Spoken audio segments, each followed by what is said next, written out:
খেলার কাছে ইসরায়েলও নাই, আজরাইলও নাই। খেলা তো খেলাই, খেলা যে ভালো খেলবে তার সাপোর্ট সবাই করবে।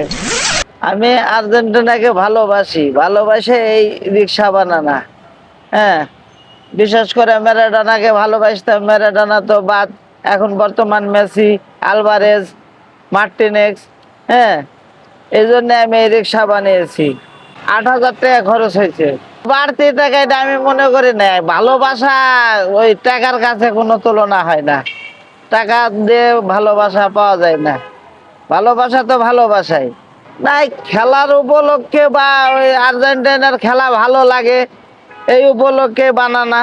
সব সব দলেরই যাত্রী উঠে, বিশেষ করে ব্রাজিলের যেগুলো সাপোর্টার, এরা উঠে আবার বলে যে আমি তো ব্রাজিল করি, হঠাৎ করে আর্জেন্টিনার গাড়িটা ভালো লাগলো তাই উঠে পড়লাম। ব্যঙ্গ অনেকেই করে, এটা ইসরায়েলের গাড়ি। এই ইসরায়েলের গাড়ি কি? খেলার সাথে ইসরায়েলের সম্পর্ক কি আর বাংলাদেশের সম্পর্কে? আমরা হলো খেলোয়াড়দেরকে সাপোর্ট করি, আর্জেন্টিনাকে সাপোর্ট করি, আমরা তো ইসরায়েলের সাপোর্ট করি না। কিন্তু ওই অনেকেই বলে, যারা মনে করেন যে বিশেষ করে ইয়ার সাপোর্টার এখন বেশি, এই ব্রাজিলের দেখলেন সাপোর্টার, এরা তো হেরে গেছে, এরা আরো বিশেষ করে বেশি বলে হ্যাঁ ইসরায়েলের গাড়ি যাচ্ছে, এরকম কথা বলে।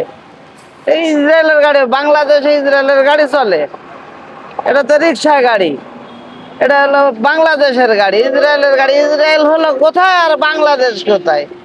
হ্যাঁ, কিন্তু ইসরায়েলের কথা ওরা বলে, এটা আমি কিছু মনে করি না। হিসাব করতে গেলে আমরা তাহলে বাংলাদেশে কোনো জিনিসই খাওয়া যাবে না, কোনো জিনিসই ব্যবহার করা যাবে না। সব জিনিসই, সকালবেলা আমরা যে দাঁত মাজি, পেস্টটা ব্যবহার করি, সেটাও ইসরায়েলের। হ্যাঁ, দিন শেষে যেটা মনে করেন ফেলে দিই, সেটাও ইসরায়েলের। ইসরায়েলের যদি ওই হিসাব করেন তো বাংলাদেশ চলবেই না। বাংলাদেশে তো এরকম উৎপাদন নেই। ইসরায়েল কোথায়? ইসরায়েলের দেশে ইসরায়েল আছে, আমরা টাকা দিয়ে ব্যবহার করি তাই। হ্যাঁ, কিন্তু ওইভাবে ইসরায়েল, আমরা ইসরায়েল ধরলে তো চলবে না। খেলার কাছে ইসরায়েল নেই আর আজরাইল নেই, খেলা তো খেলাই না। সবার উৎসাহ আছে, ফ্যামিলির উৎসাহ আছে, সমস্যা নেই। হ্যাঁ, উৎসাহের জন্য বানিয়েছি। খালি ম্যাচের না, প্রায় 7-8টা প্লেয়ারের লাস্ট বিশ্বকাপ, তারা অবসরে যাবে এবং তার হাতেই বিশ্বকাপের শেষ ট্রফিটা আমরা তার হাতে দেখতে চাই, এই আশাবাদী।